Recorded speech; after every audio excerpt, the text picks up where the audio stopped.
Congress MLA Rajagopalam sir గురించి నిన్ననే ఓ వార్త చెప్పుకున్నాం. సారు మంచోడు, ఏదున్నా కుల్లం కుల్లా మాట్లాడతాడని నిన్న చెప్పిన కదా. కానీ ఆ కుల్లం కుల్లాలనే ఇంకో ముచ్చట కూడా బయట పెట్టిండు. కానీ ఇట్లా చేస్తారా అనుల్లా?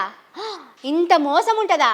నమ్మిన జనాలను ఇట్లా ఆగం చేస్తారా? మనది సోమవారం, మందిది మంగళవారం అన్నట్టే ఉన్నదట. సర్కారోళ్ళు మొదలు పెట్టిన 4 పథకాల ముచ్చట. మండలానికి ఒక ఊర్లే మొన్న మొదలు పెట్టిండ్రు కదా, అండ్ల కూడా తిరగాసుందట.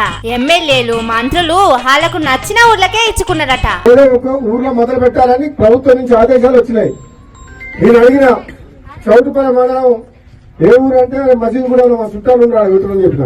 అబ్బరా బిడ్డ, మంచిగున్నది కదా ముచ్చట. వాళ్ళ సుట్టపోళ్ళున్న ఊరికే ఇప్పించుకున్నామని చెప్తున్నాడు రాజగోపాలం సారు. మంత్రి వెంకటరెడ్డి సారేమో వాళ్ళూరు బ్రాహ్మణ వెల్లంలో పేరు రాయించుకున్నాడు. రాజగోపాల్ రెడ్డి సారేమో వాళ్ళ సుట్టపోళ్ళున్న మసీద్ కూడా ఊరు పేరు రాయించుకున్నాడట.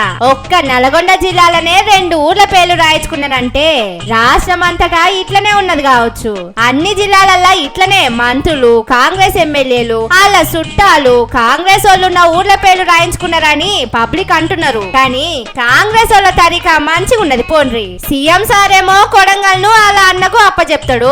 ఇక ఊర్లలో ఇందిరమ్మ కమిటీలు వేసి అందులో కాంగ్రెస్ వాళ్ళనే పెడతారు. ఇప్పుడు పథకాలు కూడా వాళ్ళ చుట్టాలకు పాటోళ్లకు ఇచ్చుకుంటారు. మంచిదే, ఇచ్చుకోండి. గాని రేపు ఓట్లప్పుడు కూడా మండలానికి ఒక్కూర్లనే ఓట్లు అడుగుండ్రి. పాటోళ్ళు చుట్టాలతోనే ఓట్లు వేయించుకోండి అని పబ్లిక్ అంటున్నారు.